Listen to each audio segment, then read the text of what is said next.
I want to speak about the National Security Agency and the bulk telephone metadata collection program that basically the new law took over, that there was a reform of it. Now, let me explain what the old law was and what the new law that just took effect yesterday is.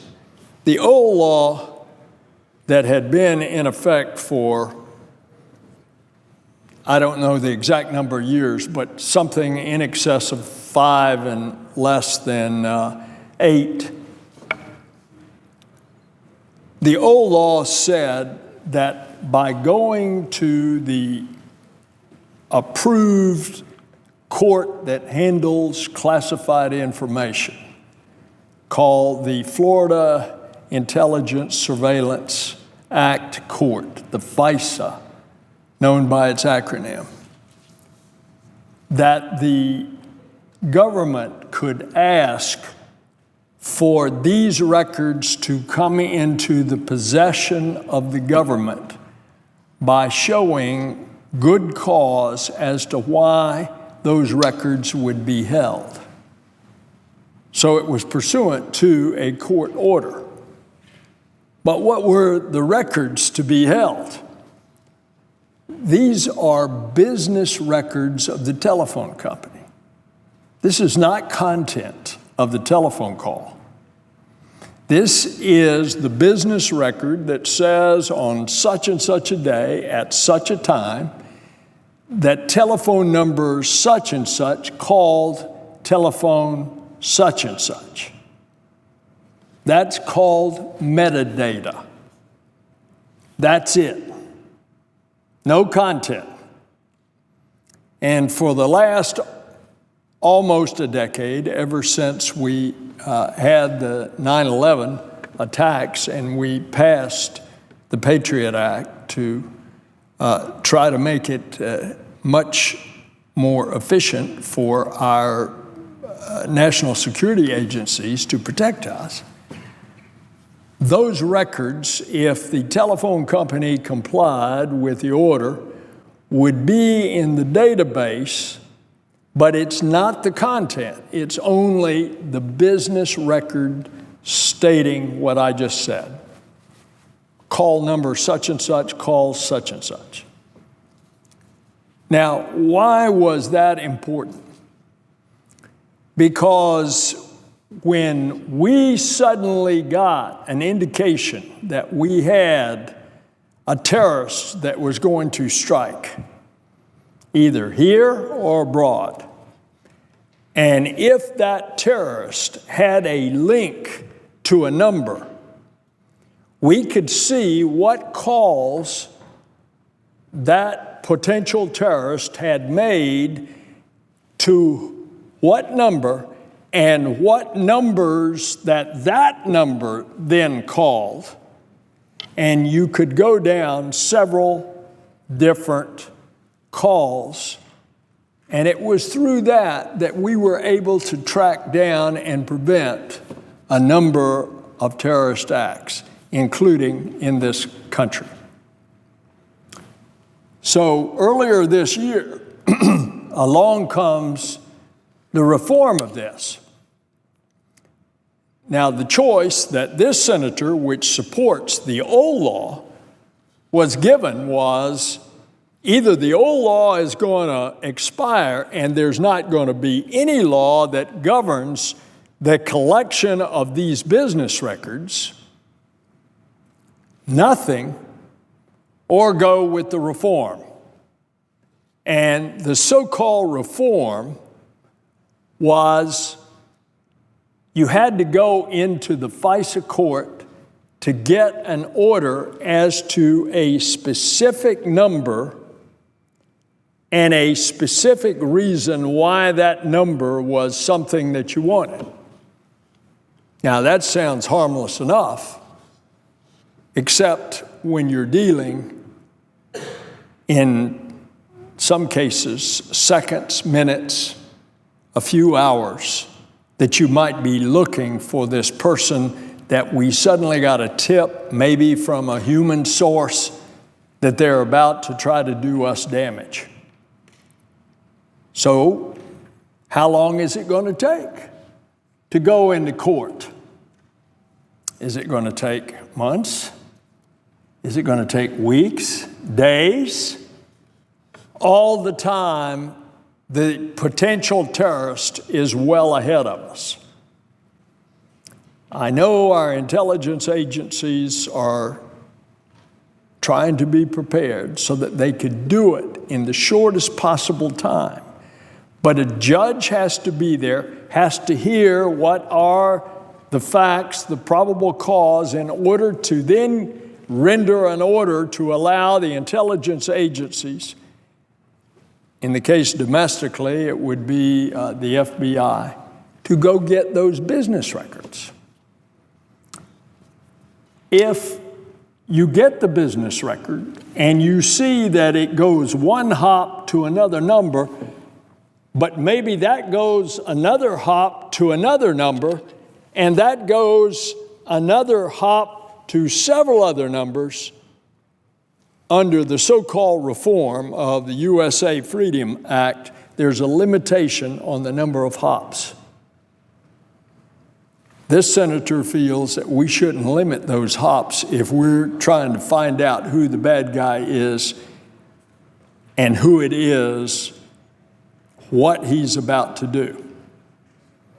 All right, once we have that determined, then you go into the court again if it is an American citizen or a person that is legally in the United States.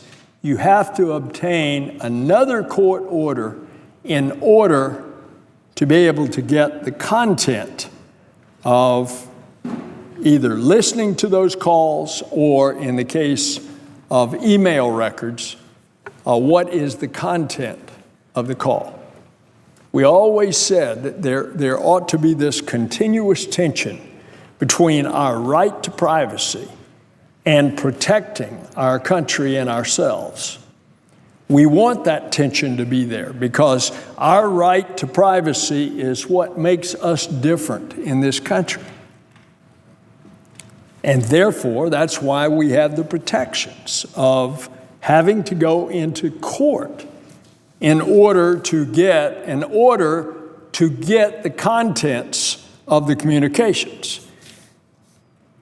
Well, all you have to do is look to Paris, and you can see that these guys are out to really do some mayhem.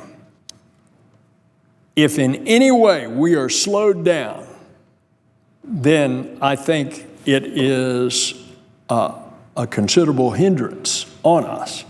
Now, I bring this to the attention of the Senate simply because the new act superseded the old act this past weekend. Naturally, when these records were spread about publicly by Edward Snowden, intentionally, recklessly, and I might say illegally, when he leaked these records' existence more than 2 years ago, naturally there's a fear. It made it seem like that Big Brother was gathering up all of our information. That's why on the initial Patriot Act, we were so careful to keep this right of privacy protected by court order for the business records, and then, of course, for content, a court order. I believe that that program was lawful. I believe it was court approved, and I believe that it has helped protect us from terrorist attack in the past.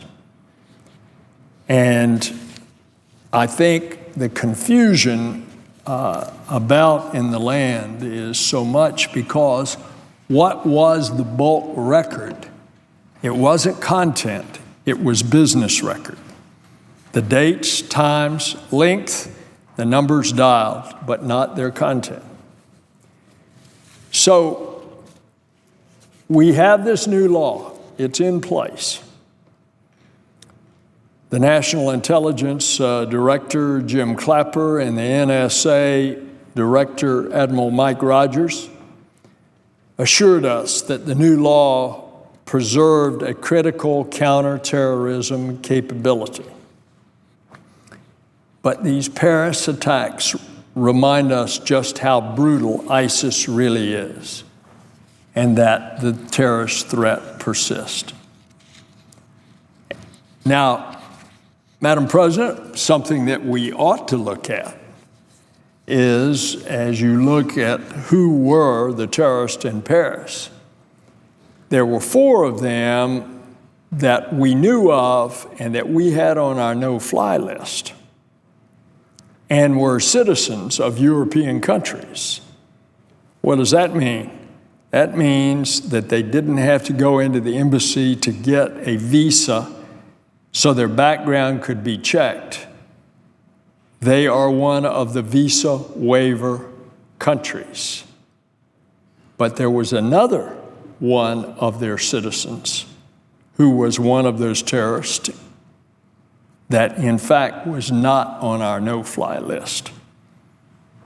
I think the fact that the administration has already started clamping down, doing the extra checks, we certainly want to keep the visa waiver program going, but it is a considerable potential threat if we're not checking and rechecking. And I think from what we learned out of Paris, that in fact, if the European countries will be more forthcoming to share their intelligence information with us about the potential terrorist, so that that will build our no-fly list for their citizens. That will be very helpful. Madam President, we ought to permanently extend Section 702 of the FISA Amendments Act, which is going to expire in another 2 years. This crucial tool provides access to electronic communications of suspected terrorists and other foreign persons located outside of the U.S.